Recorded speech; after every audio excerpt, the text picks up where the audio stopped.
Hey guys, welcome to my channel. ಇವತ್ತು ನಾನು ಎರಡೇ ಇಂಗ್ರೀಡಿಯೆಂಟ್ಸ್ನ ಯೂಸ್ ಮಾಡಿಕೊಂಡು ಲಡ್ಡು ಮಾಡೋದು ಹೇಗೆ ಅಂತ ಹೇಳ್ಕೊಡ್ತೀನಿ. ಅದು ಸ್ಪೆಷಲಿ ಒಣಕೊಬ್ರಿದು. ಇದು ಹೇಗೆ ಮಾಡ್ಕೊಳ್ಳೋದು ಅಂತ ಹೇಳ್ಬಿಟ್ಟು ನೋಡೋಣ. ಮೊದಲು ನಾನು ಇದಕ್ಕೆ ಒಂದು ಬೌಲಷ್ಟು ಒಣಕೊಬ್ಬರಿ ಪುಡಿ ತೊಗೊಂಡಿದ್ದೀನಿ.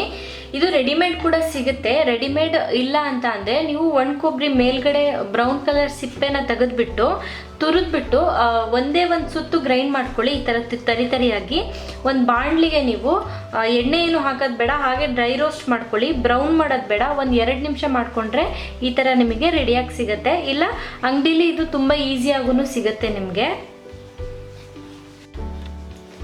ಇದಕ್ಕಿವಾಗ ನಾನು ಕಂಡೆನ್ಸ್ಡ್ ಮಿಲ್ಕ್ ಹಾಕೋತಾ ಇದ್ದೀನಿ.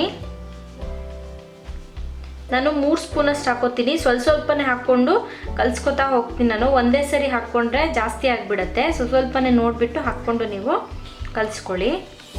ಇದನ್ನು ಇವಾಗ ಮಿಕ್ಸ್ ಮಾಡ್ಕೊಳ್ಳಿ. 2 ನಿಮಿಷದಲ್ಲಿ ಲಡ್ಡು ರೆಡಿ ಆಗುತ್ತೆ. ಎಮರ್ಜೆನ್ಸಿಗೆ ಮಾಡಬೇಕು, ಅರ್ಜೆಂಟಾಗಿ ಯಾರು ಬಂದಾಗ ಮಾಡಬೇಕು ಅಂದರೆ 2 ನಿಮಿಷದಲ್ಲಿ ಇದನ್ನು ನೀವು ರೆಡಿ ಮಾಡ್ಕೋಬೋದು. ಮತ್ತು ಇದನ್ನು ಮಾಡಿಬಿಟ್ಟು ನೀವು ಫ್ರಿಜ್ಜಲ್ಲಿ ಇಟ್ಕೊಂಡ್ರೆ ಹತ್ತತ್ರ 1 ವಾರದ ತನಕನೂ ಇದು ಹಾಳಾಗೋದಿಲ್ಲ. ನೋಡಿ, ಈ ಥರ ಲೈಟಾಗಿ ಒಂದು ಗೂಡ್ಕೊಂಡ್ರೆ ಸಾಕು.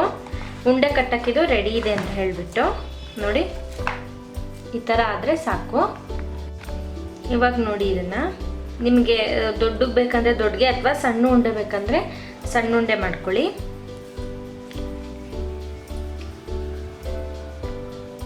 ನೋಡಿ, ಈ ಥರ ಮಾಡಿಕೊಂಡು ಒಂದು ಕಡೆ ರೆಡಿ ಇಟ್ಕೋತಾ ಹೋಗಿ ಎಲ್ಲದನ್ನು.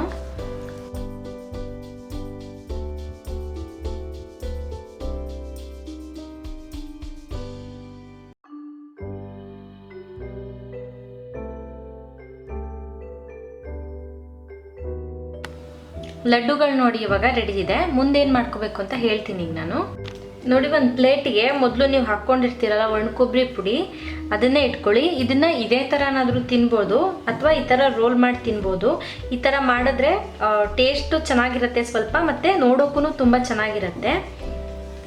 ಸ್ವಲ್ಪ ಒತ್ತಿಬಿಟ್ಟು ಈ ಥರ ರೋಲ್ ಮಾಡ್ಕೊಳ್ಳಿ. ಇದನ್ನು ಒಂದೇ ಸರಿ ಜಾಸ್ತಿ ಹಾಕ್ಕೊಳ್ಳೋಕೆ ಹೋಗ್ಬಿಡಿ. ಪುಡಿನ ಉಳಿದ್ಬಿಟ್ರೆ ಸುಮ್ಮನೆ ವೇಸ್ಟ್ ಆಗುತ್ತೆ. ಎಷ್ಟೆಷ್ಟು ಬೇಕೋ ಅಷ್ಟಷ್ಟು ಹಾಕ್ಕೊಂಡು ನೀವು ಈ ಥರ ಮಾಡಿ. ಲಡ್ಡು ನೋಡಿ ಎಷ್ಟು ಚೆನ್ನಾಗಿ ರೆಡಿ ಆಗಿದೆ ಅಂತ ಹೇಳ್ಬಿಟ್ಟು. ಮಿಕ್ಕಿದ ಎಲ್ಲ ಲಡ್ಡುನು ಇದೇ ಥರನೇ ನೀವು ಮಾಡ್ಕೊಳ್ಳಿ.